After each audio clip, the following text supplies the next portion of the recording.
வாழ்க வையகம் வாழ்க வளமுடன். குரு வாழ்க, குருவே துணை. வாழ்க இறைநிலை, வாழ்க பிரபஞ்சம், வாழ்க வையகம், வாழ்க வளமுடன். வாழ்க வளமுடன். அன்பர்களே, இந்த இனிமையான மதிய வேளையில ஒரு தெய்வீகமான யோக பயிற்சியில நாம் அனைவரும் இணைந்து பயணித்துக் கொண்டிருக்கிறோம். அதிலே உங்களுக்கு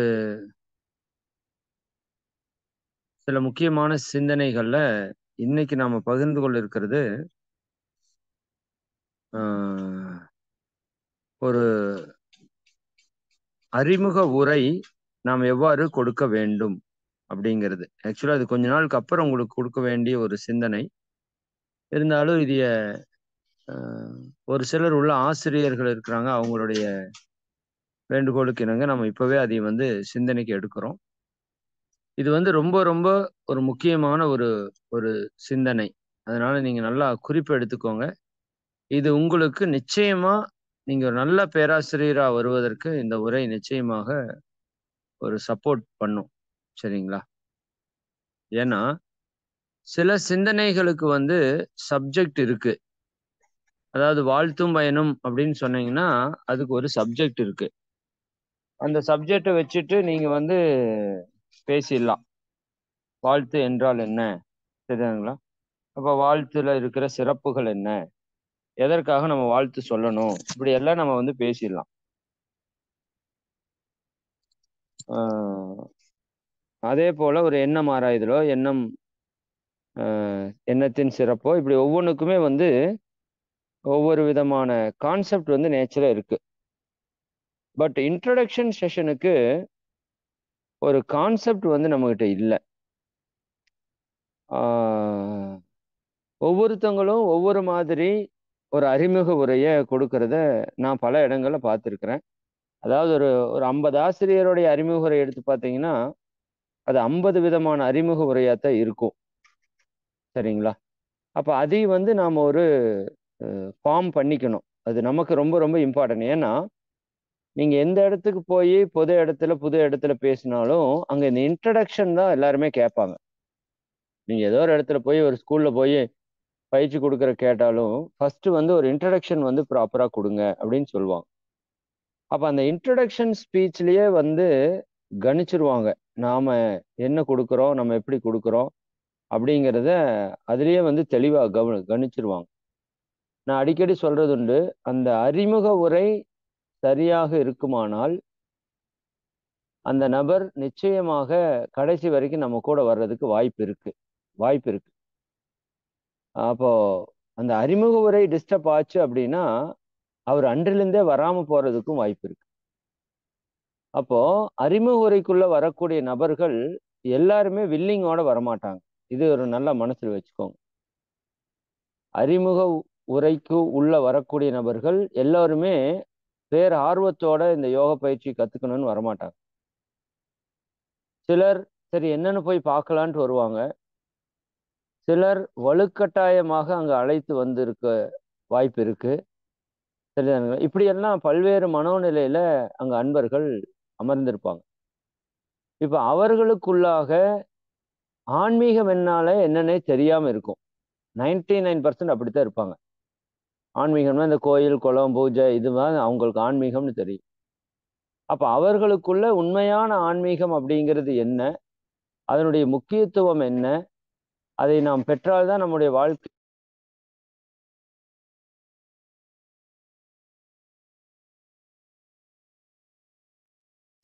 முழு நம்பிக்கையை ஏற்படுத்தக்கூடிய ஒரு உரையாக நம்முடைய உரை அமையணும். இதுல நான் சொல்றது மட்டும் கூட கருத்துல எடுத்துக்க வேண்டாம். நான் எந்த மாதிரி கொடுக்குறேன் அப்படிங்கறத மட்டும் நான் உங்க கூட இன்னைக்கு பகிர்ந்துக்கிறேன். இதை விட சிறப்பா உங்களால கொடுக்க முடியுதுனாலும் நீங்க நிச்சயமா கொடுக்கலாம். சரிதானுங்களா? சரி, அப்ப அந்த விதத்துல ஒரு அறிமுக உரை, ஒரு இன்ட்ரடக்ஷன் கிளாஸ் நம்ம எப்படி கொடுக்கறது அப்படிங்கிற ஒரு சிந்தனை. நான் இதுக்கு எல்லாமே ஒரு ஃபார்மேட் போட்டிருக்கேன். அது ஒரு பெரிய ட்ரீம் ப்ராஜெக்ட்.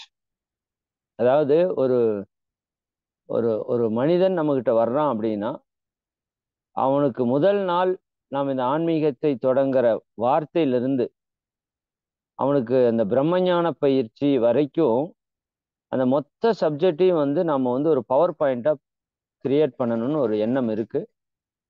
அது நிச்சயமா கூடிய விரைவில் அது செயலுக்கு வரும். ஏன்னா இன்னைக்கு நீங்க எல்லாருமே ஓரளவுக்கு பேசுறதுக்கு ரெடியாகி வந்துட்டாலும் அந்த பேச்சு வந்து என்ன சொல்றது, பேசுறதுக்கு தயாராகிறோம். பட் அந்த சப்ஜெக்ட் கண்டென்ட்ல வந்து நமக்கு கொஞ்சம் ஸ்டக் ஆகும். இதெல்லாம் நான் ஃபேஸ் பண்ண விஷயங்கள். சிலர் பேப்பர்ல ஹிண்ட்ஸ் வச்சுட்டு பேசுவோம், சரிதானுங்களா? சிலர் வந்து போர்டில் எழுதி போட்டு பேசுவாங்க. இன்னைக்கு நமக்கு பவர் பாயிண்ட் வந்துட்ட காரணத்தினால ரொம்ப சிம்பிள். அந்த பவர் பாயிண்ட்ல எல்லா பாயிண்ட்டையும் கொடுத்துட்டு அதுல ஷார்ட்டா கொடுத்துருப்போம், அதை எக்ஸ்பிளனேஷன் பண்ணி பேசிட்டே வந்தா போதும். ஆரம்ப காலத்துல ஒரு பேச்சு வெற்றி அளிக்கணும்னா அதற்கு இதுதான் வந்து வெரி பெஸ்ட் மெத்தடு. இது ரொம்ப நீங்க நல்லா பழகி வந்துட்டீங்கன்னா அதுக்கப்புறம் இந்த பவர் பாயிண்டோ இந்த ஹிண்ட்ஸோ எதுவும் தேவைப்படாது. உங்க ஃப்ளோல வந்து நீங்க அதை சொல்லலாம். அது அடுத்த கட்டம்னு வச்சுக்கோங்களேன். இப்போ முதல் கட்டத்துக்கு நாம வந்து நமக்கு ஒரு ஒரு ஹெல்ப் சப்போர்ட்டிங் டூல் இருந்ததுன்னா நீங்க எல்லாருமே அருமையா சிறப்பா பேச முடியும். புரியுதா இல்லைங்களா? நிச்சயமா அதற்கான வாய்ப்பு இருக்கு. சரி, அந்த விதத்துல நம்ம நிச்சயமா அதையும் பண்ண போறோம். அது அது பண்ணி உங்களுக்கு கொடுத்துட்டோம்னா அதை பத்தி அதுக்கப்புறம் நீங்க எதை பத்தியும் பயம் இல்லாம நீங்க பாட்டுக்கு பேசலாம். அதுல இருந்து எவ்வளவு தூரம் நீங்க இன்க்ரீஸ் பண்ணி பேசிக்க முடியுமோ இன்க்ரீஸ் பண்ணி பேசிக்கலாம். சரிங்களா? Right right. இப்போ ஒரு அறிமுக உரை முதல் நாள் நம்மளோட மன்றத்திற்கோ நாம பயிற்சி நடத்துற இடத்திற்கோ அன்பர்கள் வர்றாங்கன்னு வச்சுக்கோங்க. ஃபர்ஸ்ட் டே வர்றாங்க அப்படின்னா வந்துட்டு அந்த வரவேற்கிறது அதை பத்தியெல்லாம் நான் பின்னாடி பேசுறேன். அது ரொம்ப ரொம்ப ஒரு இம்பார்ட்டன்டான ஒரு விஷயம் வந்து வந்த மக்களை ப்ராப்பரா வரவேற்று அவங்களோட ஒரு நன்மதிப்பை பெறுவது அப்படிங்கிறது மிக மிக முக்கியமான ஒரு விஷயம் இந்த ஆன்மீக மையங்கள்ல. ஏன்னா நிறைய பக்கம் எங்க தோத்து போறோம் பாத்தீங்கன்னா அந்த விருந்தோம்பல்ல நம்ம வந்து தோத்துருவோம். அவங்க வந்து யாருன்னே தெரியாத மாதிரி எல்லாம் நிற்பாங்க. சரி, அதை பத்தி எல்லாம் நம்ம பின்னாடி பேசுவோம். அது ஒரு மையம் அப்படின்னு வர்றப்ப அதை பத்தி நம்ம பின்னாடி பேசுவோம். இப்போ மையத்துக்குள்ள வந்துட்டாங்க எல்லாரும், அவங்க நேம் எல்லாம் ரெஜிஸ்டர் பண்ணி வந்து ஒரு கிளாஸ் ஹால்ல வந்து உட்கார்ந்துட்டு இருப்பாங்க. சரிங்களா? அங்கேயே ஒரு ரம்மியமான ஒரு ஃபீல் வந்து நம்ம வந்து கிரியேட் பண்ணியிருக்கணும். சரி, இங்க பழைய ஆசிரியர்கள் கொஞ்சம் இருக்கிறனால நான் அதையுமே டச் பண்ணியே பேசுறேன் இல்லையா? அந்த முதல் நாள் அவங்க மன்றத்துக்குள்ள வரக்கூடிய அந்த நாள்ல அவங்க பார்க்குற ஒவ்வொரு விஷயமே அவங்களுக்கு வந்து ஒரு சேஞ்சை வந்து கிரியேட் பண்ணணும். அவங்க பார்க்குற இடம் வந்து தூய்மையா இருக்கணும், அழகா இருக்கணும், நீட்டா இருக்கணும், ஒரு நல்ல ஒரு ரம்மியமான ஒரு உணர்வை கொடுக்கிற மாதிரி இருக்கணும். அங்க இருக்கிற நபர்கள் வந்து ஒரு புன்சிரிப்போடு இருக்கிற மாதிரி இருக்கணும். எல்லாரும் எல்லாரையும் வரவேற்கிற ஒரு தன்மையோட, எல்லாரையும் வாழ்த்தக்கூடிய ஒரு தன்மையோட, ஒரு அன்பை பகிரக்கூடிய ஒரு தன்மையோட அந்த இடத்துல இருக்கணும். இந்த இடம் இப்படி இருந்தாலே வந்து மிகப்பெரிய வெற்றி வந்து நம்ம வந்து பார்க்க முடியும், மக்களை வந்து உள்ள கொண்டு வர்றதுக்கு. ஏன்னா இப்போ ஒவ்வொருத்தங்களும் வந்து மக்கள் எப்படி இருக்காங்கன்னா ஒரு அங்கீகாரமற்ற நிலையில தான் குடும்பத்தில் இருக்கிறாங்க. கணவன் மனைவியை மதிக்கிறது இல்லை, மனைவி கணவனை மதிக்கிறது இல்லை, பெற்றோர்கள் குழந்தைகளை மதிக்கிறது இல்லை, குழந்தைகள் பெற்றோரை மதிக்கிறது இல்லை. இப்படி எல்லாம் நிறைய வந்து அந்த மதிப்புக்காக இயங்கக்கூடிய ஒரு சமுதாயமா இந்த சமுதாயம் இருக்கிறத நம்ம பார்க்கிறோம். அப்ப அந்த இடத்துல அவங்களுக்கான ஒரு அங்கீகாரத்தை, அவங்களுக்கான ஒரு ஒரு சப்போர்ட்டை நம்ம கொடுக்கறதுங்கிறதே வந்து நம்மளுடைய மிகப்பெரிய மாபெரும் வெற்றி. சரிங்களா? அப்போ அந்த மாதிரி உள்ள வர்றவங்களை அன்போட வரவேற்று அவர்களுடைய தேவைகள் என்ன அப்படிங்கிறத கேட்டுட்டு, சரிதாங்களா, அந்த அப்ளிகேஷன் ஃபார்மை ஒரு இடத்துல கொடுத்து நிறைவா ஃபில்அப் பண்ணி, அவங்களால ஃபில்அப் பண்ண முடியலன்னா உட்காந்து ஒவ்வொருத்தவங்களுக்கு இண்டிவிஜுவலா உட்காந்து சப்போர்ட் பண்ணி, அவங்க எந்த இடத்துலையும் கஷ்டப்படாம பார்த்துக்கிட்டு, சரி, அவங்களுக்கான தேவைகளை பூர்த்தி செய்து அந்த அறைக்குள்ள நம்ம அமர வைக்கிறோம். அந்த ஹாலே வந்து ஒரு தெய்வீக தன்மையுடைய ஒரு ஹாலா இருக்கணும். ஒரு நல்ல ஒரு வாசனை, நல்ல ஒரு காட்சிக்கான ஒரு விஷயம், ஒரு தூய்மை, இதெல்லாம் இருக்கணும். சரி, அப்படி உட்காந்துருக்காங்க. அந்த இடத்துல ஒரு ரம்மியமான ஒரு இசை வந்து நம்ம போட்டுடலாம். நம்ம சாண்டிங் பாக்ஸ் இருக்கலாம். இல்ல ஒரு நல்ல ஒரு தெய்வீகமான ஒரு இசை வந்து அங்க ஒலித்து கொண்டு இருக்கணும். அதுவே அவங்களுடைய பஞ்ச புலன்களையும் சேஞ்ச் பண்ணும். ஏன் கோயிலுக்கு போனா வந்து ஒரு ஃபீல் கிடைக்குது அப்படின்னா, அங்க பாத்தீங்கன்னா ஒரு ஊதுபத்தி வாசனை இருக்கும். நுகர்வுல நமக்கு ஒரு சேஞ்ச் கிடைக்கும். சரிதானுங்களா? அங்க இருக்கிற அந்த சிலைகள் எல்லாம் நல்லா பெயிண்டிங் பண்ணி அழகா கலர் பண்ணி நீட்டா வச்சிருப்பாங்க. அது பார்வைக்கான ஒரு சக்தி மாற்றத்தை ஏற்படுத்தும். அங்க ஒரு மணி ஓசை அல்லது நல்ல ஒரு இசை வாத்தியங்கள் முழங்கிட்டு இருக்கும். அது ஒரு நல்ல காதின் மூலமாக ஒரு நல்ல மாற்றத்தை ஏற்படுத்தும். இப்படி பல்வேறு விதங்கள்ல அங்க இருக்கிற சக்தி ஓட்டங்கள் மாற்றங்கள்ல நமக்கு ஒரு மன அமைதி வந்து கிடைக்கும். அது போல நம்முடைய மையங்களும் நீங்க கோயில் பண்ண சொல்லல நானு. அதற்கான ஒரு தெய்வீக தன்மைய, ஒரு தூய்மைய, ஒரு அமைதி தன்மைய நம்ம அந்த இடத்துல வந்து அ ஸ்டெபன் பண்ணணும். சரிங்களா? அதுல ரொம்ப ரொம்ப முக்கியம் வந்து தூய்மை. அதுக்கு ரொம்ப முக்கியத்துவம் குடுக்கணும். சரி. ஓகே. இப்படி வந்து உட்கார்ந்துட்டு இருக்காங்க. இப்ப நம்ம வந்து ஃபர்ஸ்ட் இன்ட்ரோடக்ஷன் ஸ்டார்ட் பண்றோம். ஸ்டார்ட் பண்றப்ப, அ நம்ம எல்லாரும் எப்பவுமே பொதுவா சொல்லி தொடங்குவது போல தான், இந்த மாதிரி இந்த நிகழ்விற்கு வந்திருக்கிற உங்க எல்லாரையும் இந்த மையத்தின் சார்பாக வாழ்க வளமுடன் என வாழ்த்தி வரவேற்கிறோம் அப்படின்னு சொல்லிட்டு, எந்த ஒரு நிகழ்வையும் துவங்கும்போது நாம் வந்து எல்லாம் வல்ல இறைவனை, குருவை வேண்டித் தொடங்குவது நம்முடைய மரபு. அந்த விதத்துல இறை வணக்கம், குரு வணக்கம் பாடி இன்றைய நிகழ்வை நாம துவங்கலாம் அப்படின்னு சொல்லி, ஒரு தெய்வீகமான அந்த பாடலை முடிந்த வரைக்கும் நல்ல ஒரு இசையோட, இசைனா மியூசிக் இல்ல, ஒரு அழகான ஒரு பாடல் பாடக்கூடிய நபர்கள் மூலமாக அந்த துவக்கம் துவங்கப்படுவது என்பது ஒரு அற்புதமான ஒரு விஷயம். சரிங்களா? அப்ப நல்ல ஒரு இசைவோட அந்த பாட்டை வந்து நம்ம பாடும்போது, அது கேட்கிறவங்களுக்கு ஒரு ஒரு நல்ல உணர்வை கொடுக்கும். அதுக்கெல்லாம் நம்ம பிரிப்பேர் பண்ணணும். ஒண்ணா நாமளே பாடுறவங்க இருந்தா பாடலாம். இல்ல நமக்கு தெரிஞ்சவங்க யாராவது பாடுறவங்க இருந்தா, தயவு செஞ்சு அந்த அன்னைக்கு அவங்களுக்கு ஒரு வாய்ப்பு குடுக்கணும். சரிங்களா? அப்படி வாய்ப்பு குடுத்து, அந்த பாடலை நம்ம பாடி அவங்க கேட்கும்போது, அதுல அவங்களுக்கு ஒரு ஆனந்தமான ஒரு உணர்வு வந்து கிரியேட் ஆகும். சரி. இறைவனுக்கும், குருவனுக்கும் பாடியாச்சு.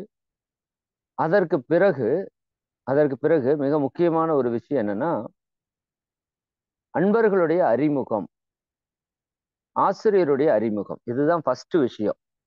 சரிதானுங்களா? ஏன்னா, நமக்கு 1000 விஷயம் நாம பேசுறத விட, அவங்களுக்கு என்ன தேவையோ அத பேசுறது ரொம்ப முக்கியம். அப்ப என்ன பண்ணலாம்?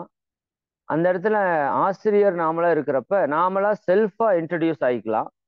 இல்ல அப்படின்னா, நம்மள யாரோ ஒருத்தர் இன்ட்ரோடியூஸ் பண்ண வைக்கலாம். சரிதானுங்களா? அப்போ 2மே வந்து தெளிவா இருக்கணும். எப்படி இருக்கணும் அப்படின்னா, அவங்க ஆகா, ஓஹோன்னு புகழ்றது ஒரு பக்கம் இருந்தாலும், அந்த ஆசிரியரும் சாதாரணமாக இருந்து, கஷ்டப்பட்டு இந்த மன்றத்துக்குள்ள வந்து, இன்னைக்கு அவருடைய உடல் ரீதியா, மன ரீதியா மாற்றம் ஏற்பட்டு, இன்னைக்கு உயர்ந்த நிலையில இருக்கிறாங்க. அப்படிங்கிறத சொல்லக்கூடியதாக அந்த ஆசிரியருடைய அறிமுகம் இருக்கணும். நான் போனா அது உடனே அதுதான் சொல்றது. சரிங்களா? நானும் இந்த மாரி ஒரு 18 வருஷத்துக்கு முன்னாடி உங்கள மாரி இந்த இடத்துல தான் வந்து உட்கார்ந்தேன். அப்ப வந்து உட்கார்ந்தப்ப எனக்குள்ள என்னென்னவெல்லாம் ப்ராப்ளம்ஸ் இருந்தது. அதெல்லாம் ஓப்பனா சொல்லணும். இவ்வளோ ப்ராப்ளத்தோட தான் இங்க வந்தேன். ஆனா வந்ததுக்கு அப்புறம் இந்த பயிற்சியில எடுத்ததுக்கு அப்புறம் எனக்குள்ள இவ்வளவு மாற்றங்கள் நடந்திருக்குது. இப்ப நான் இதிலேயே வந்து இந்த அளவுக்கு படிச்சு, இதிலேயே ஆசிரியராக உயர்ந்து வந்து இந்த சேவையை நாம் பண்ணிட்டு இருக்கோம். இந்த மாரி நூற்றுக்கணக்கான, ஆயிரக்கணக்கான ஆசிரியர்கள் இங்க வந்து இருக்கிறாங்க. அப்படிங்கிறத சொல்லும்போது, அவங்களுக்குள்ள வந்து அ அ ஓ! இதுல ஒரு மிகப்பெரிய ஒரு நம்பிக்கை வந்து அவங்களுக்கு உருவாகும். ஓ! இப்படி இருக்கிறவங்க தான் வந்திருக்காங்க. அப்படிங்கிற ஒரு புரிதல் வந்து அவங்களுக்குள்ள ஒரு நல்ல இதா உருவாகும். அது மாதிரி ஒரு 2, 3 பேர் கூட என்ன பண்ணலாம்? அந்த இடத்துல அனுபவ உரையை பகிர்ந்து கொள்ளலாம். சரிங்களா? ஒரு ஒரு 3 பேரு அல்லது 2 பேரு. முதல் நாள் எப்பவுமே அனுபவ உரை மிக மிக மிக மிக அவசியம். அப்போ அது வந்து பிராக்டிகலா உடல் நலத்துல மாற்றம் வந்த ஒருத்தங்க, கோபம் போன்ற மன உணர்வுகள்ல மாற்றம் வந்த ஒருத்தவங்க, வாய்ப்பு இருந்தா பொருளாதாரத்துல உயர்ந்து இருக்கிற ஒருத்தங்க, கடன் தொல்லையிலிருந்து விடுபட்டு இருக்கிறவங்க, புரியுதா இல்லைங்களா? அப்ப இந்த மாதிரி ஒரு மனித வாழ்க்கையில என்ன பிரச்சனைக்காக மக்கள் வந்திருக்காங்களோ, அதை சார்ந்த அனுபவத்தை நிறைவாக பெற்றிருக்கிறவங்கள அந்த அன்னைக்கு அனுபவ உரை பேசுறதுக்கு வர சொல்லலாம். அப்ப அந்த ஆசிரியரை அறிமுகப்படுத்துறோம். அந்த ஆசிரியரை எந்த அளவுக்கு உயர்வா நம்ம அறிமுகப்படுத்தணுமோ படுத்திக்கலாம். அதற்கு அடுத்தது அன்பர்களுடைய அனுபவ உரை நிச்சயமா அந்த இடத்துல நமக்கு ரொம்ப ரொம்ப சப்போர்ட் பண்ணும். என்ன நான் ரீசன்னு சொல்ல வரேன்னா, இப்போ எனக்கு வந்து லங்ஸ்ல ப்ராப்ளம் இருந்தது நான் போனேன்னு வச்சுக்கோங்களேன். என்னுடைய அறிமுக உரை அ வந்து ஒரு ஆசிரியர் கொடுத்தாங்க. அதுக்கப்புறம் நிறைய பேர் வந்து அந்த சிந்தனை எல்லாமே கொடுத்தாங்க. ஆனா அதுல ஒரு நபர் வந்து என்ன அனுபவ உரை சொன்னாருன்னா, எனக்கு வந்து சைனஸ் பிரச்சனை இருந்தது. இந்த மகரிஷியோட பயிற்சி செஞ்சது எனக்கு சைனஸ் பிரச்சனை இப்ப சுத்தமா தீர்ந்துருச்சு. இப்ப மார்கழி மாசம் கூட என்னால நல்லா வந்து மூச்சு விட முடியுது. எந்த தொந்தரவும் இல்லைங்கிறத சொன்னார். அப்போ எனக்கு அத்தனை நாள் அவ்வளோ அன்பர்கள் பேசினதை விட, எனக்கு அந்த ஒரு வார்த்தை வந்து மிகப்பெரிய நம்பிக்கையை ஏற்படுத்தியது. சரிங்களா? ஏன்னா எனக்கு பிரச்சனை அதுதான். இப்ப நம்ம 1000 பிரச்சனை தீரும்னு பேசுறதை விட, என்னோட பிரச்சனை தீருமாங்கிறது தான் இங்க கேள்வியா இருக்கு. அப்ப அதை நம்ம வந்து அ அதுக்குன்னு 1000 பிரச்சனையை தீர்க்கிறதுக்கும் நம்ம வந்து அனுபவ உரை சொல்ல முடியாது. இருந்தாலும் ஒரு 2, 3 பேர் அனுபவ உரை குடுக்கும்போது, அதுல அவங்களுக்குள்ள ஒரு நல்ல ஒரு ஒரு நம்பிக்கை உருவாகுறதுக்கு ஒரு பெரும் வாய்ப்பாக இருக்கும். சரி, அதற்கப்புறம் மாணவர்கள் அறிமுக உரை அதை விட ரொம்ப ரொம்ப முக்கியம். அதுல குறிப்பா அந்த அனுபவ உரை, அறிமுக உரை, இன்ட்ரடக்ஷன் ஸ்பீச் குடுக்குறவங்க அந்த இடத்துல ரொம்ப கவனமா இருக்கணும். தேவைப்பட்டா நீங்க ஒரு பேடு, பென்னோட கூட அமர்ந்துக்கலாம். அவங்க பேர் சொல்லுவாங்க, எங்கிருந்து வந்திருக்காங்கன்னு சொல்லுவாங்க. இத நீங்க முதல்லயே சொல்லிறணும். எல்லாரும் நமக்கு இன்னைக்கு முதல் நாள் எல்லாருமே கொஞ்சம் அறிமுகமாயிக்கலாம். ஏன்னா ஒவ்வொரு இடத்துல இருந்து ஒவ்வொருத்தவங்க வந்திருப்பீங்க. ஒவ்வொருத்தவங்க ஒவ்வொரு நிலையில இருப்பீங்க. அப்ப நம்ம எல்லாருமே ஒரு குடும்பமாக ஒரு 13 நாள் அல்லது ஒரு 1 மாசம் டிராவல் பண்ண போறோம். அதுல ஒவ்வொருத்தவங்களும் இன்ட்ரோடியூஸ் ஆயிட்டோம்னா ரொம்ப நல்லா இருக்கும் அப்படிங்கிற ஒரு விஷயத்த சொல்லி, நம்ம என்ன பண்ணணும்? உங்க பேரு, நீங்க எங்கிருந்து வர்றீங்க? நீங்க என்ன ஒர்க் பண்றீங்க? உங்களோட நோக்கம் என்ன? இந்த யோக பயிற்சிக்கு வந்ததுக்கான உங்களோட நோக்கம் என்ன? அப்படிங்கிறத அவங்க கிட்ட தெளிவுபடுத்தி கேட்கணும். இதை நாம கொஞ்சம் குறிப்பெடுக்கணும். வாய்ப்பு இருந்தா ரெக்கார்டு கூட பண்ணிக்கலாம். ஏன்னா நம்ம அப்ளிகேஷன்ல என்னதான் அது விஷயம் கேட்டிருந்தாலும், நெறைய பேர் அப்ளிகேஷன்ல ப்ராப்பரா வந்து ஃபாலோ பண்றது இல்ல. உங்களோட உடல் தொந்தரவு இருந்தா எழுதுங்கன்னா, அவங்க என்ன நெனச்சுக்கிறாங்கன்னா, உடல்ல தொந்தரவு இருக்குன்னு சொன்னா நம்மள வந்து ஒரு கேவலமான மக்களா பார்ப்பாங்களோ! அப்படின்னு அவங்களுக்குள்ள ஒரு தாட்டு. அப்ப உடல் தொந்தரவு இருக்குதோ, மன தொந்தரவு இருக்குதோ, அதெல்லாம் நீங்க கேட்டீங்கன்னா, நெறைய பேர் எழுத மாட்டாங்க. நில்ன்னு எழுதிருவாங்க. ஆனா அங்க பேசுறப்ப அவங்க வந்து சொல்லுவாங்க. அப்ப அவங்க மாணவர்கள் நான் அவங்கள அறிமுகப்படுத்துறதுக்கான ஒரு வாய்ப்பு. எல்லாத்தையுமே வந்து ஆளுக்கு 1 நிமிஷம் குடுத்து, அது 1/2 மணி நேரம் ஆனாலும் பரவால்ல. அதை நீங்க நிச்சயமா பண்ணிறணும். அறிமுக உரையிலேயே பண்ணிறணும். அப்ப ஒவ்வொருத்தவங்களும் எந்திரிச்சு என்னென்ன பொசிஷன்ல இருக்காங்கன்னு சொல்லுவாங்க. அதுல நமக்கு வந்து நெறைய ஒரு இன்புட் கிடைக்கும். யார் யார் என்னென்ன தொழில் பண்ணிட்டு இருக்காங்க அப்படிங்கிறத நீங்க தெரிந்து கொண்டு, அதற்கு தகுந்த மாதிரி நம்ம வந்து சிந்தனை உரையை அமைக்கலாம். குறிப்பாக அவங்களோட ப்ராப்ளம் சொல்றாங்கன்னு வச்சுக்கங்க. இப்போ ஒருத்தர் நான் வந்து எனக்கு வந்து சுகர் இருக்குங்க. அந்த சுகர் கியூர் ஆகுறதுக்காக தான் நான் வந்து இந்த பயிற்சிக்கு வந்திருக்கிறேன் அப்படின்னு சொல்றாருன்னா, நீங்க சிந்தனை உரையில அந்த சுகரை பற்றி டச் பண்ணி பேசணும். இன்னொருத்தர் எனக்கு பயங்கரமா கோபம் வந்துட்டே இருக்குங்க. அந்த கோபத்த போக்குறதுக்காகத்தான் நான் இங்க வந்திருக்கேன்னா, அப்ப நீங்க கோபத்தை அந்த உரையில டச் பண்ணி பேசணும். சரி, இப்படி முடிந்த வரைக்கும் எல்லாம் ஒரு ஒரு அடிப்படையா ஒரு 5, 6 பிரச்சனையில தான் வருவாங்க. உடல் ரீதியான பிரச்சனை, மன ரீதியான பிரச்சனை இந்த 2ல தான் இங்க வருவாங்க. அறிவு ரீதியான தேடுதல் இருந்து மன்றத்துக்குள்ள வர்றதுங்கிறது ரொம்ப ரொம்ப ரேர்.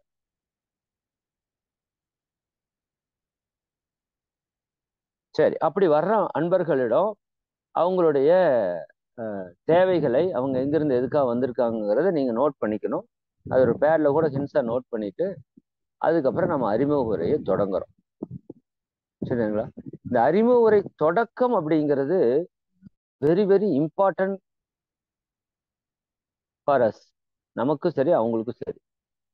அப்ப அது தொடங்கும் போதே ஒரு இன்டராக்ஷன் மெத்தட்ல தொடங்கறதுக்கு முயற்சி பண்ணுங்க. சரிதானுங்களா? ஒரு கேஷுவலா ஒருத்தருக்கு ஒருத்தர் உங்களுக்கு ஏதாவது டவுட்டா இருந்தாலும் நீங்க கேட்கலாம். சரிதானுங்களா? உங்களோட ஒரு சகோதரரை போல நினைத்து நீங்க இந்த செஷன் வந்து எடுத்துக்கோங்க.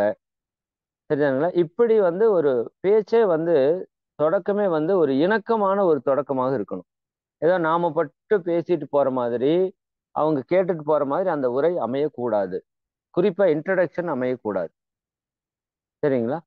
அதே போல நம்ம இன்ட்ரோடக்ஷனுக்கு நான் நிறைய தொடக்க உரைகளை உங்களுக்கு கொடுத்திருக்கிறேன். நான் சில கேள்விகள் கேட்கிறேன். நீங்க வந்து பதில் சொல்லலாமா? சரிங்களா? எல்லாம் உங்களுக்கு தெரிஞ்ச கேள்விகள் தான். ஃப்ரீயா இருங்க, ஜாலியா இருங்க, ரிலாக்ஸா இருங்க. சரி, இது இங்க ஒரு ஆசிரியர், மாணவர் அப்படிங்கிற வேறுபாடெல்லாம் தேவையில்ல. இங்க வந்து சில விஷயங்களை நீங்க கற்றுக்கிறதுக்கு வந்திருக்கீங்க. நாங்க உங்களுக்கு முன்னாடி வந்து சில விஷயங்கள் தெரிஞ்சிருக்கிறோம். அதை உங்க கூட ஷேர் பண்றோம். எங்களுக்கு தெரியாத விஷயங்கள் கூட உங்களுக்கு தெரிஞ்சது இருக்கலாம். அப்படிங்கிற ஒரு அப்ரோச் வந்து அங்க இருந்ததுன்னா, அது உண்மையாலுமே ஒரு எளிமையான ஒரு விஷயமா இருக்கும் அவங்களுக்கு. அப்போ சில கேள்விகள் கேட்கலாமா? அப்படிங்கிற மாதிரி நம்ம ஸ்டார்ட் பண்ணிட்டு, அப்ப நான் அடிக்கடி கேட்கிற அந்த விஷயங்கள நீங்க பயன்படுத்தலாம். ரொம்ப ஒரு நல்ல விஷயம் அது. எனக்கு தெரிஞ்சு நல்ல ரீச் இருக்கிற ஒரு விஷயம். நான் அந்த கேட்போம் இல்லையா? "நாமெல்லாம் யாருங்க?" அப்படின்னு கேட்போம். "நாமெல்லாம் மனிதர்கள். நமக்கு எத்தன அறிவு? நமக்கு 6 அறிவு. நீங்க எப்படி வாழலாம்னு ஆசைப்படுறீங்க? சந்தோஷமா வாழலாம்னு ஆசைப்படுறேன்னு" எல்லாரும் சொல்லுவாங்க. சரிங்களா? எல்லாரையும் பேச சொல்லணும். பேசுறதுக்கு தூண்டணும். சரிங்களா? அதுக்கு முன்னாடி நீங்க இன்னும் நல்லா டெவலப் ஆயிட்டீங்கன்னா, ஒரு சின்ன கேம் எல்லாம் குடுக்கலாம். ஐஸ் பிரேக்கிங் செஷன் அப்படின்னு சொல்லுவாங்க. ஏன்னா, வந்த உடனே எல்லாரும் எப்படி இருப்பாங்கன்னா, முதல் கிளாஸ்க்குள்ள வந்தோனேயும், ஒவ்வொருத்தவங்க ஒவ்வொரு வேவ் லென்த்ல தான் உட்கார்ந்துருப்பாங்க. ஒவ்வொரு ஏஜ் கேட்டகரியில வந்திருப்பாங்க. சரிதானுங்களா? அந்த ஐஸ் பிரேக்கிங் செஷன் உங்கனால வைக்க முடிஞ்சதுன்னா, நீங்க வெரி பெஸ்ட் ஆசிரியர்ன்னு அர்த்தம். ஒரு ஆ, ஆ, அல்லது ஒரு சின்ன கேம் மாதிரி ஏதாவது பண்ண சொல்லலாம். இது வந்து அவங்களோட ஓ அந்த இடத்துல இருக்கிற ஒரு மனத்தன்மைய வந்து ஒரு மாற்றி அமைப்பதற்கான ஒரு விஷயமா இருக்கும். அவங்க கொஞ்சம் ஃப்ரீயா, ரிலாக்ஸா பழகுறதுக்கான ஒரு விஷயமா இருக்கும். அப்ப ஐஸ் பிரேக்கிங் செஷன் முடிஞ்சா, நீங்க வந்து என்ன பண்ணலாம்? ஒரு சின்ன கேம் மாதிரி வச்சு, அவங்களுக்கு ஒரு கிளாப் பண்ணி, ஒரு சந்தோஷப்படுத்தி, ஃப்ரீயா, ரிலாக்ஸா இருங்கன்னு சொல்லிட்டு, அதுக்கப்புறம் நீங்க அதை வந்து கொண்டு போலாம். ஓகே? சரி. 2வது ம் அ அந்த உரையில அந்த இன்டராக்ஷன் அதுதான் நான் சொன்னேன். நாம ஒரு கேள்வி கேட்கணும், அவங்கள பதில் சொல்றோம். அப்ப எல்லாருமே சந்தோஷமா இருக்கறதுக்கு விரும்புறோம். அப்ப நீங்க கேட்கலாம், ஒரு கேள்வி. நம்ம எல்லாருமே சந்தோஷமா இருக்க விரும்புறோம். Okay, right. அப்ப நம்ம சந்தோஷமா இருக்கறதுக்கு என்னென்னவெல்லாம் தேவை? அப்படிங்கிறது தான் முதல் வகுப்பினுடைய முக்கியமான ஒரு கான்செப்ட் எனக்கு தெரிஞ்சு. ஏன்னா எல்லாருமே சந்தோஷமா இருக்கறதுக்கு என்ன தேவை அப்படின்னு நினைக்கிறாங்கன்னா, பணம் தான் தேவை அப்படிங்கிறத இன்னைக்கு உலகமே வந்து பின்னாடி ஓடிட்டு இருக்கிற ஒரு விஷயமா இருக்கு. அப்ப அவங்களுக்கு அந்த இடத்துல புரிய வைக்கணும். பணம் மட்டும் நம்மளோட வாழ்க்கைக்கு தேவையில்ல. பணத்தையும் தாண்டி நிறைய விஷயங்கள் நம்ம மகிழ்ச்சியா வாழ்றதுக்கு தேவை அப்படிங்கிறத புரிஞ்சாதான், அவங்க தொடர்ந்து இந்த ஆன்மீகத்துல ஆழமாக ஈடுபடுவதற்கு வாய்ப்பு இருக்கு. சரி, அப்ப சந்தோஷமா வாழ்றதுக்கு என்னென்னவெல்லாம் தேவை அப்படின்னா, அவங்க சில விஷயங்கள சொல்லுவாங்க. ஒரு சிலர் தெளிவா இருக்கிறவங்க, உடல் ஆரோக்கியம் நல்லா இருக்கணும், மன அமைதி நல்லா இருக்கணும், சரிங்களா? குடும்பத்துல உறவுகள் நல்லா இருக்கணும், பொருளாதார வளம் தேவையான அளவுக்கு இருக்கணும், நட்பு நலம் நல்லா இருக்கணும், தொழில் வளம் நல்லா இருக்கணும், சரிங்களா? உயிர் வளம் நல்லா இருக்கணும், அறிவின் வளம் நல்லா இருக்கணும், சரிங்களா? இந்த சமுதாயம் நல்லா இருக்கணும், இந்த இயற்கை நல்லா இருக்கணும். இதெல்லாம் இருந்தா தான் நான் ஒரு 10 விஷயம் இதை பத்தியெல்லாம் உங்களுக்கு நிறைய பேசிட்டேன். அதனால நீங்க அதை பழைய சிந்தனை உரை டாபிக்ல போனீங்கன்னா, உங்களுக்கு இத பத்தி எல்லாமே தெரியும். அப்ப நம்ம சந்தோஷமா வாழ்றதுக்கு ஒரு 10 விஷயம் தேவைங்க. சரிதானா? உடல் ஆரோக்கியமா இருக்கணும், ஆ மன அமைதியா இருக்கணும்னு அந்த 10 விஷயத்த அவங்களுக்கு தெளிவுபடுத்துறதுக்கான ஒரு ஒரு ஒரு இன்ட்ரோ வந்து அதுல தான் தொடங்கணும்.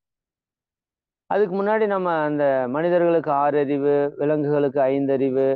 அப்ப யாரு சந்தோஷமா இருக்கிறான்னு கேட்டா, அவங்க எல்லாருமே சொல்லுவாங்க விலங்குகள் தான். அப்ப அது ஏன் சந்தோஷமா இருக்குது? எப்படி சந்தோஷமா இருக்குது? சரிதானே? அப்ப 6 அறிவு இருக்கிற மனுஷன் ஏன் சந்தோஷமா இல்ல? 5 அறிவு இருக்கிற உயிரினங்கள் ஏன் சந்தோஷமா இருக்கு? அப்ப சிந்திக்கிறதுக்கு ஒரு வாய்ப்பு குடுக்கணும் அவங்களுக்கு. அப்ப மனிதன் 6 அறிவு இருக்குது, ஏன் சந்தோஷமா இல்லைன்னா, அவன் சிந்திக்கிற அறிவை இன்னும் முழுமையாக பெறவில்லை. அப்படிங்கிறத அவங்களுக்கு உணர்த்தணும். அப்ப சிந்திக்கிற தன்மையை பெருக்குவதற்கு தான் நமக்கு வந்து கல்வி என்று ஒரு முறை வந்து கொடுக்கப்பட்டது. நான் அப்படியே உங்களுக்கு அறிமுக உரை பேசிடலாம். பட் அது உங்களுக்கு போர் அடிக்கிறதா இருந்துரும் கூடாதுன்னு தான் நான் இந்த மாதிரி கொஞ்சம் மாற்றி அதைய பேசிட்டு இருக்கேன். சரிங்களா? அப்ப நீங்க அவங்கள பார்த்தோன்னையும் இன்டராக்ஷன்ல கேட்க வேண்டியதுங்கிறத கூட நீங்க லிஸ்ட் அவுட் பண்ணிக்கோ. நான் சில கேள்விகள் கேட்கிறேன். நீங்க பதில் சொல்லுங்கன்னு சொல்லிட்டு, நாமெல்லாம் யாருங்க? நம்மெல்லாம் மனிதர்கள்ன்னு சொல்லுவாங்க. நமக்கு எத்தன அறிவு? 6 அறிவு. நாம் எப்படி வாழலாம்னு ஆசைப்படுறோம்? சந்தோஷமா வாழலாம்னு ஆசைப்படுறோம். எவ்வளோ பெர்சன்ட் சந்தோஷமா? 100% சந்தோஷமான்னு எல்லாருமே சொல்லுவாங்க. சரி, ஓகே. இது ஒரு பக்கம். சரி, அப்ப ஆடு, மாடு, நாய்க்கெல்லாம் எத்தன அறிவு? 5 அறிவு. அவங்க எப்படி வாழலாம்னு ஆசைப்படுவாங்க? அவங்களும் சந்தோஷமா வாழலாம்னு ஆசைப்படுவாங்க. சரி, இப்ப சிந்தனை செய்து சொல்லுங்க. யாரு சந்தோஷமா வாழ்றாங்கன்னு சொல்லுங்க. அப்ப ஆடு, மாடு தான். சரி, அப்ப இதுல யாரு உயர்ந்தவங்க? முதல்ல யாரு உயர்ந்தவங்கன்னு கேட்டீங்கன்னா, மனிதன் தான் உயர்ந்தவன் சொல்லுவாங்க. அவனுக்கு தான் 6 அறிவு இருக்குதுன்னு சொல்லுவாங்க. ஆனா இந்த சந்தோஷமா வாழ்றது யாரு அப்படின்னு நீங்க கேட்டதுக்கு அப்புறம் யாரு உயர்ந்தவங்கன்னு சொன்னா, ஆடு மாடு தான் உயர்ந்தவங்கன்னு சொல்லுவாங்க. சரி, இது என்னோட உரையில நீங்க அப்படியே நேரடியா கேளுங்க. உங்களுக்கு அது எப்படி நான் என்ன ஃப்ளோல நான் பேசியிருப்பேன்னு உங்களுக்கு அது அப்படியே தெரியும். அத நீங்க அப்படியே பயன்படுத்துங்கன்றேன். சில விஷயங்கள அப்படியே காப்பி பண்ணுங்க. ஒண்ணுமே மாற்றி அமைக்க வேண்டிய அவசியமே இல்ல. அது அவங்களுக்குள்ள ஒரு பெரிய தாக்கத்தை ஏற்படுத்திரும். அப்ப 5 அறிவு இருக்கிற ஆடு, மாடு, நாய் கூட சந்தோஷமா இருக்கு. அவங்களுக்கு பிபி இல்ல, சுகர் இல்ல, பைல்ஸ் இல்ல, ஹார்ட் அட்டாக் இல்ல, இல்லையா? மன ரீதியான பெரிய பிரச்சனைகள், குழப்பங்கள், கவலைகள் இதெல்லாம் எதுவும் பெருசா இல்ல. உறவுகள் ரீதியா பிரச்சனை இல்ல, சமுதாய ரீதியா பிரச்சனை இல்ல, பணம் பத்திய பிரச்சனை இல்ல. அப்ப அவங்களோட சிந்தனை அங்க தூண்டப்படும். ஆமா, அறிவு குறைவா இருக்கிற உயிரினங்கள் சந்தோஷமா இருக்கு. அறிவு அதிகமா இருக்கிற நாம கஷ்டப்படுறோம். சரிங்களா? அப்ப நாம சந்தோஷமா இருக்கிறதுக்கு என்ன தேவை? இப்ப மனிதன் இருக்கிற சிறப்புல மிகப்பெரிய சிறப்பு என்ன? 6ஆம் அறிவு. அதை கொண்டு சிந்திக்கிற அறிவு. அப்ப சிந்தனை செய்தால் நம்ம எல்லா பிரச்சனைக்கும் தீர்வை கண்டுபிடிக்க முடியும். அப்ப அந்த சிந்தனை செய்துதான் நாம சந்தோஷமா இருக்கிறதுக்கு என்ன தேவைன்னா, அந்த 10 விஷயத்த லிஸ்ட் அவுட் பண்றான். சரி, இந்த 10 விஷயமும் இழக்கப்பட்டால் நாம எப்படி இருப்போம்? அப்படிங்கிறத நம்ம அவங்களுக்கு ஒரு சின்ன புரிதலுக்கு கொண்டு வரணும். உதாரணத்துக்கு உடல் ஆரோக்கியம் அது இல்ல அப்படின்னா, நீங்க சந்தோஷமா இருக்க முடியுமா? நிச்சயமா முடியாது. இல்லையா? அப்ப உடல் ஆரோக்கியம் இல்லைன்னா, நம்ம இந்த உலகத்துல எந்த மகிழ்ச்சியுமே, சந்தோஷத்தையுமே அனுபவிக்க முடியாது. ஒரு உடல் கெட்டுருச்சுன்னா, ஒரு டிவி பார்க்க முடியாது. ஒரு செல்போன்ல ஒரு பாட்டு கேட்க முடியாது. நமக்கு பிடிச்சவங்களோட பேச முடியாது. நல்லத நம்மால சாப்பிட முடியாது. நிம்மதியா தூங்க முடியாது. ஏன் பொருள் கூட சம்பாதிக்க முடியாது. ஏன் சம்பாரிச்சு வச்ச பொருள அனுபவிக்க கூட முடியாது. இது எல்லாமே உடல் நலம் கெட்டால் நமக்கு ஏற்படக்கூடிய பாதிப்புகள். புரிதலுக்கு கொண்டு வரும். 2வது மனம் அமைதியா இல்லைனாலும் நம்மால மகிழ்ச்சியா வாழ முடியாது. ஒரு மனதுல கோபமா இருக்கிறோம். நம்ம சந்தோஷமா இருப்போமா? கவலையா இருக்கிறோம். நம்ம சந்தோஷமா இருப்போமா? வெறுப்புணர்வோடு இருக்கிறோம். நம்ம சந்தோஷமா இருப்போமா? அப்ப மனநிலைகள் நன்றாக இல்லாத வரை நம்முடைய வாழ்க்கை நன்றாக இருக்காதுங்கிறத புரிய வைக்கணும். அதே போல குடும்பத்துல ஒருத்தர் நிம்மதி இல்லாம கஷ்டப்படுறாரு, உடல் ஆரோக்கியம் இல்லாம இருக்கிறாரு, புரிதல் இல்லாம இருக்கிறாருன்னா, அப்போ அப்படி ஒரு குடும்ப சூழல்ல உங்களால சந்தோஷமா இருக்க முடியுமா? கண்டிப்பா முடியாது. குடும்ப அமைதி இல்லைன்னா, நீங்க எப்படி சந்தோஷமா இருப்பீங்க? வாய்ப்பில்ல. அதே போல உறவினர்கள், நண்பர்கள்ல நல்லவங்க இல்ல. நமக்கு துன்பம் குடுக்குறவங்க இருக்காங்கன்னா, நம்மால சந்தோஷமா இருக்க முடியுமான்னா முடியாது. தொழில் நல்ல விதமா அமைந்து, பொருளாதாரம் நமக்கு தேவை அளவுக்கு வரலைன்னா சந்தோஷமா இருக்க முடியுமான்னா இருக்க முடியாது. இந்த சமுதாயம் நல்லா இல்ல. இப்ப கொரோனா வந்தது. சரிங்களா? இப்ப கொரோனாவால எல்லாருக்கும் பாதிப்பு. நமக்கும் பாதிப்பு. அப்ப இந்த சமுதாயத்துல எங்கேயோ யாரோ ஒருத்தர் பண்ண தவறு, அது நம்மளையும் பாதிக்குதா இல்லையா? அப்ப இந்த சமுதாயம் நல்லா இருந்தா நாமளும் நல்லா இருக்கலாம். சமுதாயம் கெட்டு போச்சுன்னா நாமளும் கெட்டு போயிருவோம். அப்ப நாம நல்லா இருக்கிறதுல சமுதாயத்தினுடைய பங்கும் இருக்குதுங்கிறத அவங்க புரிஞ்சுக்கணும். அதே போல இயற்கை. இந்த மரங்கள், செடிகள், கொடிகள், மலைகள், காடுகள், நீர் வளம், நில வளம். உதாரணத்துக்கு இந்த மரங்கள் நல்லா இருக்கிறதுனால தான் நமக்கு சுவாசிக்கிற காற்று கிடைக்குது. நம்ம சந்தோஷமா இருக்கிறோம். மரங்கள் இல்லைன்னா நம்ம சந்தோஷமா இருக்க முடியாது. அப்ப நம்மை சுற்றி இருக்கிற இயற்கை நன்றாக இருக்க வேண்டும். நம்ம உடல்ல உயிர் சக்தி என்று சொல்லக்கூடிய அந்த உயிர் ஆற்றல் நல்லா இருக்கணும். உயிர் போயிருச்சுன்னா எல்லாமே போயிடும். அதே போல நம்மகிட்ட அறிவு வளம் நல்லா இருக்கணும். அப்ப அந்த அறிவை பற்றி இந்த இடத்துல ஆழமாக நம்ம புரிதலுக்கு கொண்டு வரணும். சரி, இப்ப எல்லாருகிட்டயும் இது இருக்குதா அப்படின்னு கேட்டு பாருங்களேன். உடல் ஆரோக்கியமா எல்லாத்துக்கும் இருக்குதான்னா இல்ல. மன அமைதியா இருக்குதான்னா இல்ல. குடும்பம் இல்ல. பொருளாதாரம் இல்ல. நட்பு இல்ல. சமுதாயம் இல்ல. இயற்கை இல்ல. அப்ப எல்லாத்துக்கும் எல்லாமே இல்ல. ஆனா எல்லாருக்கும் எல்லாமே சந்தோஷமா இருக்கணும்னு விருப்பம். இல்லைங்களா? அப்ப இதையெல்லாம் அடைவது எப்படி? இதையெல்லாம் நம்ம பெற்று மகிழ்வாக வாழ்வது எப்படி? அப்படின்னா, இதுக்கு என்ன தேவை அப்படின்னு மகான்கள் சொல்றாங்கன்னா, இது எல்லாத்துக்கும் அடிப்படையா இருக்கிறது நம்முடைய உடலும், மனமும் தான் அப்படிங்கிறத ஆழமாக புரிய வைக்கணும். இது எல்லாத்துக்கும் அடிப்படையா இருக்கிறது நம்முடைய உடலும், மனமும். அப்ப இந்த உடல் ஆரோக்கியமா இருக்கு, மனம் அமைதியா இருக்குன்னு வச்சுக்கோங்களேன். உதாரணத்துக்கு இந்த பாயிண்ட் அப்படியே நீங்க பேசலாம். உடல் நல்லா இருக்குங்க, எந்த நோயும் இல்லை, ஆரோக்கியமா இருக்கு. மனம் அமைதியா இருக்கு, எந்த மன குழப்பங்களோ துன்பங்களோ இல்லை. அப்ப இந்த உடலும் மனமும் நம்ம குடும்பத்தில் இருக்கிற 4 பேருக்கு நல்லா இருந்துச்சுன்னு வச்சுக்கோங்க, குடும்பத்துல உறவுகள்ல சிக்கல் வருமானா? நிச்சயமா வராது. நட்பு வட்டாரத்துல தொந்தரவு வருமா? நிச்சயமா வராது. அப்ப உடலும் மனசும் ஆரோக்கியமா இருக்கிறவங்க நல்லா தொழில் செய்வாங்களா? கண்டிப்பா செய்வாங்க. அப்ப நல்லா பொருளீட்டுவாங்களா? நல்லா பொருளீட்டுவாங்க. அவங்க உறவுகளோட இணக்கமா இருப்பாங்களா? உறவுகளோட இணக்கமாக இருப்பாங்க. சரிங்களா? அப்போ இந்த உடலும் மனசும் நல்லா இருந்துச்சுன்னா சமுதாயம் நல்லா இருக்குமா? நிச்சயமா நல்லா இருக்கும். எல்லாருக்கும் உடல் மனசு நல்லா இருந்தா சமுதாயம் நல்லா இருக்க போகுது. உடலும் மனசும் நல்லா இருக்கிறவன் இயற்கையை நல்லா வச்சுக்குவானா? நிச்சயமா நல்லா வச்சுக்குவான். சரிதானா? அப்ப அவனுடைய உயிர் வளம் நல்லா இருக்குமா? நல்லா இருக்கும். அப்ப என்ன புரிய வைக்கணும்னா, இந்த உடம்பும் மனசும் நல்லானாலே போதும், நம்ம வாழ்க்கையில நமக்கு எல்லாமே கிடைச்சிரும் அப்படிங்கிறத அவங்க ஏற்றுக்கொள்ற அளவுக்கு நம்ம அந்த உரையை ஸ்ட்ராங்கா கொடுக்கணும். நிச்சயமா ஏற்றுக்கொள்வாங்க. புரியும். புரிதல் தானே நம்ம சொல்றோம். ஆமாப்பா, இந்த உடம்பு மனசு நல்லா இருந்துச்சுன்னா நம்ம எல்லா பிரச்சனையும் தீர்த்தரலாம்ப்பா அப்படிங்கிற அளவுக்கு அவங்களுக்கு என்ன வரணும்? அந்த ஒரு நம்பிக்கை வரணும் அந்த இடத்துல. சரியா? அப்ப இதை பத்தி நீங்க எக்ஸ்பிளனேஷன் கொடுக்கணும். எப்படி உடம்பு மனசு நல்லா இருந்தா நம்ம வாழ்க்கை சந்தோஷமா இருக்கும். அப்ப உடல்னா என்ன? அது எப்படி இயங்குது? அந்த உடல் கெட்டு போனால் நீங்க எதையெல்லாம் இழக்க வேண்டி வரும். சரிதானா? இந்த உதாரணம் நாம் பலமுறை சொல்லியிருக்கிறோம். உங்க எல்லாருக்கும் நல்லா அத்துப்படியே தெரியும். இப்போ நல்லா உடம்பு நல்லா இருக்கிறப்ப உங்களுக்கு ஒரு லட்டு குடுக்குறாங்க. லட்டு எப்படி இருக்கும்?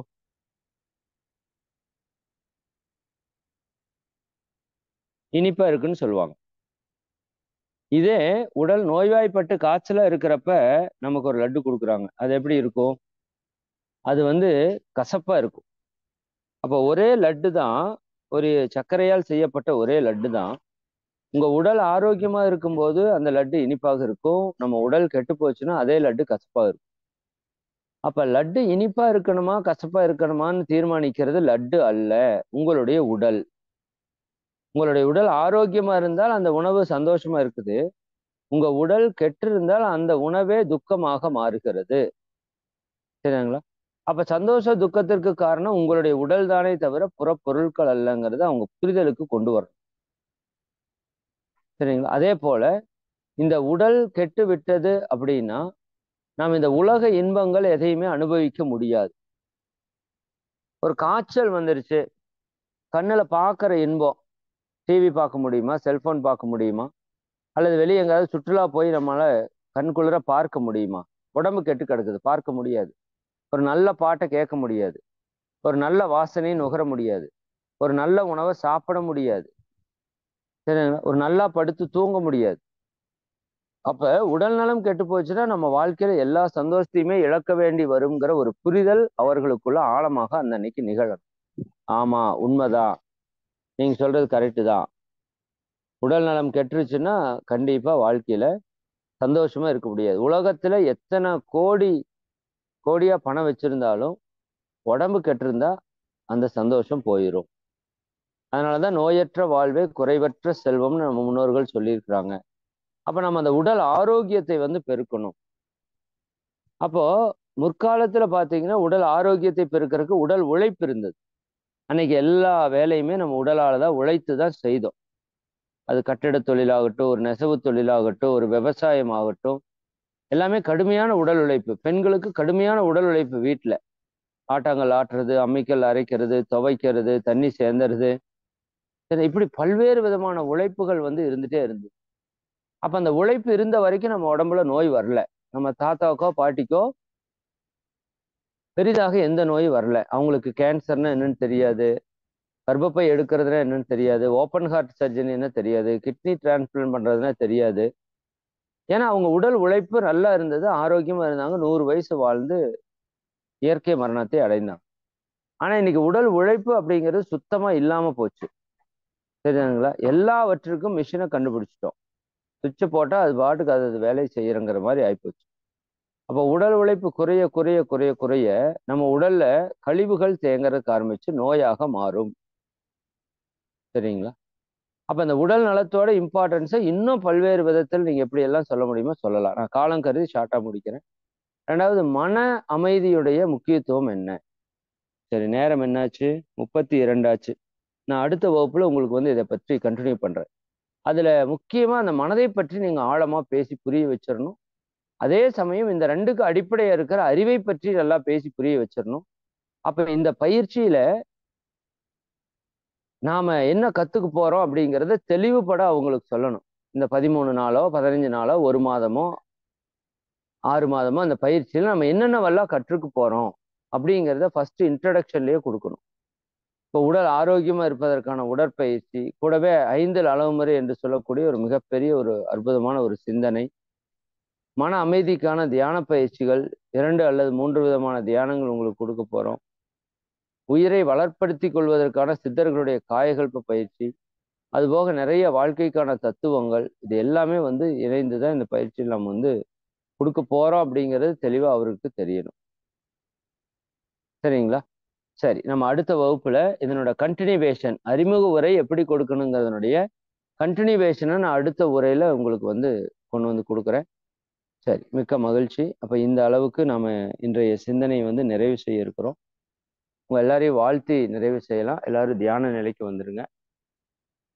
நீங்களும் உங்கள் அன்பு குடும்பமும் அருட்பேராற்றல் கருணையினால் உடல் நலம், நீலாயுள், நிறை செல்வம், உயர் புகழ், மெய்ஞானம் ஓங்கி இறை உணர்வு, அறநெறி, கல்வி, தனம், தானியம், இளமை, வலிவு, துணிவு, நன்மக்கட்பேறு, அறிவில் உயர்ந்தோர் நட்பு, அன்புடைமை, அகத்தவம், அழகு, புகழ், மனித மதிப்புணர்ந்து ஒழுகும் பண்பு, பொறையுடைமை எனும் பேறு 16ம் பெற்று பெருவாழ்வு வாழ்க.